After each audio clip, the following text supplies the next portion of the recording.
नमस्कार, मैं हूं सुचित्रा और आप देख रहे हैं जर्नलिस्टिक वॉइस।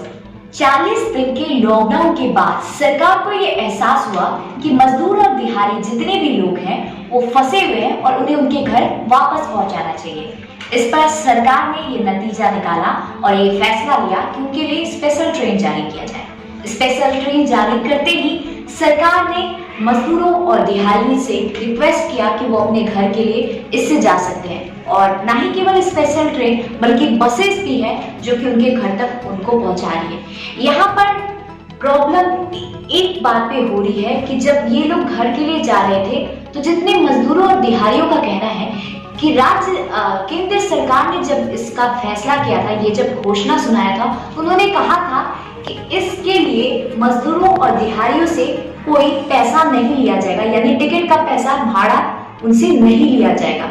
पर वहां पे पहुंचने के बाद जब वो लोग जा रहे थे तो पता चला कि उनसे टिकट जो है तिगुना दुगना दाम लिया जा रहा है। जी हाँ, मैं बात कर रही हूँ गुजरात, उत्तर प्रदेश और बिहार जैसे कई अन्य राज्यों के बारे में, जहां पर मजदूरों और दिहाड़ियों को, इन गरीब लोगों को अपने घर जाने के लिए 500 से 700 रुपए देना पड़ रहा है मामली से घर जाने के लिए। अब यहाँ पर जो जितने मजदूर और दिहाड़ी हैं वो परेशान हुए हैं क्योंकि लॉकडाउन को हुए हुए करीबन 40 दिन हो गए। 40 दिन बाद सरकार को ये एहसास हुआ कि हमारे देश के जो गरीब हैं उनके साथ कहीं ना कहीं गलत हो रहा है, तो एक फैसला लेना चाहिए कि उन्हें उनके घर तक पहुंचाना चाहिए। राज्य सरकार से उन्होंने कहा कि 15% तक का जीमा आप लीजिए और 85% का जीमा केंद्र सरकार लेगी, अभी उनका कहना है। जब यहाँ पर ये मुद्दा को उछाला गया और लोगों की कंप्लेन को सामने रखा गया तो केंद्र सरकार कह रही है कि वो जो है 85% वो देगी और बाकी के 50% जो है वो राज्य सरकार देगी उनके टिकट का। पर जिनसे पैसा वसूला गया है उन लोगों का क्या होगा? कुछ मजदूरों का, वहां के मजदूरों का कहना है कि वो जो घर जाना चाहते थे, जब लॉकडाउन का फैसला लिया गया था तो बहुत से लोग जो थे वो अपने घर जा रहे थे। ऐसे में वो भी अपने घर जाना चाह रहे थे, पर क्वारंटीन का ये पीरियड में उनको पकड़ लिया गया, उन्हें बंद कर लिया गया और 35 दिन अंदर लॉक रखने के बाद ढंग से खाना भी उन्हें नहीं मिला। अचानक से जब वो घर जाने लगे तो उनसे ही घर जाने का किराया वसूला जा रहा है, वो भी 2 गुना कीमत पे। अब यहाँ पर एक सवाल ये उठ रहा है कि जब केंद्र सरकार के पास पैसे नहीं थे तो फिर जितने भी विदेश से लोगों को बुलाया गया है उनसे जो है आने का किराया बिल्कुल भी नहीं लिया गया, मुफ्त में उन्हें लाया गया। तो फिर हमारे गरीबों के लिए पैसे क्यों नहीं है?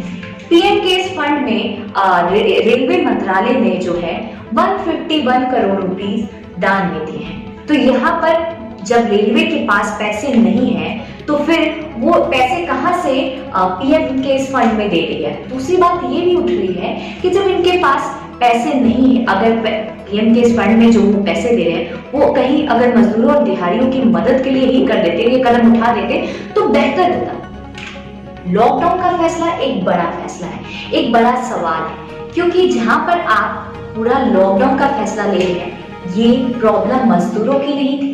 सरकार ने जहां पूरा देश बंद कर दिया, लॉकडाउन कर दिया, तो यहाँ पे प्रॉब्लम मजदूरों की नहीं थी। उनके पास आज काम नहीं है, आज खाने को सामान नहीं है और रहने को जगह नहीं है, ये गलती उनकी नहीं है। सरकार ने एक फैसला लिया कि आपको काम नहीं करना है, आपको घर पे बैठना है, तो फिर सरकार को एक प्रॉपर प्लान बनाना चाहिए था।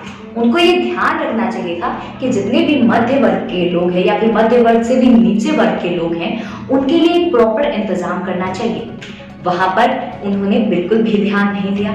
दूसरी बात यह है कि सरकार के पास जैसे बाकी योजना इवेंट्स के लिए काफी पैसे थे। 100 करोड़ तक जब ट्रंप आए थे तो उनके आगमन के लिए, उनके तैयारी के लिए 100 करोड़ तक रुपए खर्च कर दिए गए। आज मजदूर जो भूखे पेट मर रहे हैं, हमारे देश के कई अन्य हिस्से के राज्य से आए और बाहर आए पैसे कमाने के लिए, ये भी एक सवाल उठ रहा है कि क्यों नहीं हमारे देश में काम है। क्योंकि सरकार जहां पर लॉकडाउन का फैसला ली है, उन्हें खाने का इंतजाम, उन्हें काम का इंतजाम, उन्हें हर चीज का एक प्रॉपर प्लान करना चाहिए था। क्योंकि उन्हें अच्छे से पता है कि हमारे अभी देश की हालात क्या है, हमारे देश में कितने मध्य वर्ग के लोग हैं, कितने कितने बिलो क्लास के लोग हैं, कितने हायर स्टैंडर्ड वाले लोग हैं, कितने एवरेज वर्ग के लोग हैं। इन सभी का ध्यान देते हुए सरकार को ऐसे फैसला लेना चाहिए। पर हर सिस्टम पे जो है एक ब्लॉकेज दिखाई दे रहा है, कहीं पर भी प्रॉपर प्लान नहीं है, अचानक से कोई भी फैसला लिया जा रहा है और इस पे फंस रहे हैं मजदूर, दिहाड़ी और बिलो क्लास के लोग, मध्य वर्ग के लोग, क्योंकि इनके पास किसी भी चीज का फ्यूचर प्लान नहीं है, इनके पास कुछ भी नहीं है। और ऐसे में सरकार के फैसले के तले ये लोग फंस रहे हैं। विपक्षी नेता जो है बाहर कदम निकालना चाहिए, वो जितने भी बिहार के विपक्षी नेता हो गए या फिर केंद्रीय विपक्षी नेता हो गए, इन सभी का कहना है कि हम मदद करना चाहते हैं, आप हमसे मदद लीजिए। पर अपना स्टैंडर्ड मेंटेन करने के चक्कर में सरकार अपने गुरूर में इतनी डूब चुकी है कि लोगों की चिल्लाहट और दर्द उनके कानों तक नहीं पहुंच रही है और वो मदद भी नहीं लेना चाह रहे। उम्मीद करती हूँ कि ये इन्फॉर्मेशन आपके काम आई होगी। ऐसे हम आपको अपडेट करते रहेंगे, हमारे चैनल के साथ बने रहे। तब तक के लिए धन्यवाद।